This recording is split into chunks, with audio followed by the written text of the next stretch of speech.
भाऊ सर आणि चालू घडामोडीचे पुस्तकातले आदरणीय तात्या हे उपस्थित आहेत आणि माझे म्हणजे सर्व सिनियर फौजी बांधव आणि सर्व विद्यार्थी मित्रांनो, आज एकलव्य मराठी व्याकरण या बॅचचा निरोप समारंभ आहे. तर माझ्या आयुष्यातला मी पहिला निरोप समारंभाच्या वेळी बोलते, कारण 10वीला असताना कोरोना असल्यामुळे निरोप समारंभ झाला नाही, 12वीला पण निरोप समारंभ झाला नाही आणि आज डबल एक स्पर्धा परीक्षा क्षेत्रात झाल्यानंतर एक बॅच करतो आणि त्याचा पहिलाच निरोप समारंभाच्या कार्यक्रमात बोलतोय. तर आज या ठिकाणी आपण एक 4-4.5 महिन्यापासून 5 महिन्यापासून या मराठी व्याकरणाची बॅचला येत आहोत. तर म्हणजे स्पर्धा परीक्षा क्षेत्रात मराठी व्याकरण हा विषय खूप महत्त्वाचा आहे आणि यासाठी आदरणीय आगाव सरांचं मार्गदर्शन आपण घेतलं आणि निश्चितपणे सरांनी आता आपण एक समुद्र असतो, या समुद्रात म्हणजे भटकल्यासारखी आपली बोट होती, परंतु कुठेतरी मार्ग दाखवण्याचं काम आदरणीय सरांनी या 4-5 महिन्यात केलं.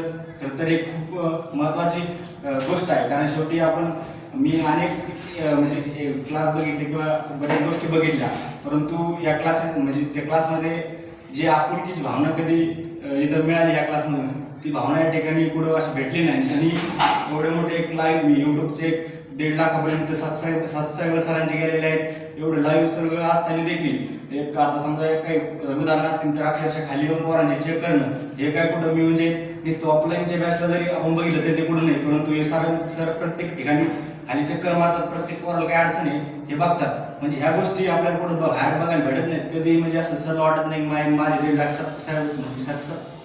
सदस्य आहेत यूट्यूबवर किंवा म्हणजे माझा लाईव्ह चालू आहे ह्याचा कधी सर म्हणजे असं विचार करत नाहीत. आणि पर्सनली सुद्धा कोणाला काही प्रॉब्लेम असते ना, म्हणजे माझा एक वैयक्तिक प्रॉब्लेम होता थोडा स्पर्धा परीक्षे बाबतीत. मला एक डिसिजन घ्यायचा होता आणि मग एक भीती होती की आता घेऊ का नको काय करू.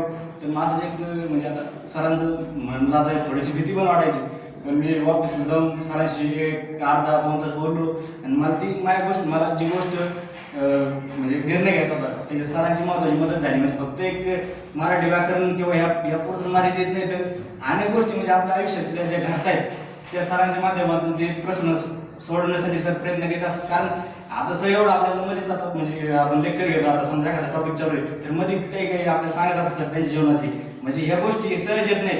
कारण तेवढं माणसाला म्हणजे एक तापायला लागतं, तेवढं ते भाजून निघल्याशिवाय माणूस ज्यावेळेस निघतो ना तेव्हाच ती पक्की भाकर झालेली असते. तसं तेवढं हे सरांचे अनुभव आहेत आयुष्यात. आपण समजा एक वेळेस असं झालं, मी 2 दिवस लेक्चर लावलं नव्हतं, मागं बसलेलो होतो मागं बसलं मला पुढचं काय समजायला मागच्या टॉपिकवर पुढचं डिपेंड असलं मला काय समजायला, आणि सगळी राईट मलाच प्रश्न विचारला. त्यांना चालला माहिती की याचं लक्ष नाही, याला काही समजत नाही, ते राईट प्रश्न विचारला. म्हणजे तुम्हाला पण तसंच घडलं असं का राईट तुम्हाला प्रश्न विचार, नेमकं आपलं लक्ष नसते आणि बऱ्यापैकी 90% असंच घडतं की ते ज्याचं लक्ष नाही त्याला प्रश्न विचारतात. त्याच्यामुळे मग ते एकदम ऍक्टिव्ह राहावं लागतं क्लासमध्ये, म्हणजे असं जमत नाही की म्हणजे लक्ष नसून जमत नाही. त्यामुळे मग त्याच्यामुळे ऍक्टिव्ह राहण्याची गोष्ट सर विचारतात म्हणून मग असं मन विचलित होऊन जमत नाही, कारण मग ते अपमान होण्याची पण भीती असते की बाबा अपमान होईल आपला. या गोष्टी खरंच सर आपलं मार्गदर्शन म्हणजे खूप महत्त्वाचं ठरलं या 4.5 महिन्यात. का फक्त मराठी व्याकरण बाबतीत नाही तर आयुष्याच्या बाबतीत बऱ्याच गोष्टी तुम्ही, कारण आता प्रत्येकाला ठेस लागून प्रत्येकाला दुःख म्हणजे नीट करण्यापेक्षा सरांना ज्या ठेस त्यांनी खाल्ल्यात त्या प्रत्येक ठिकाणी आम्हाला आपल्याला सांगत गेले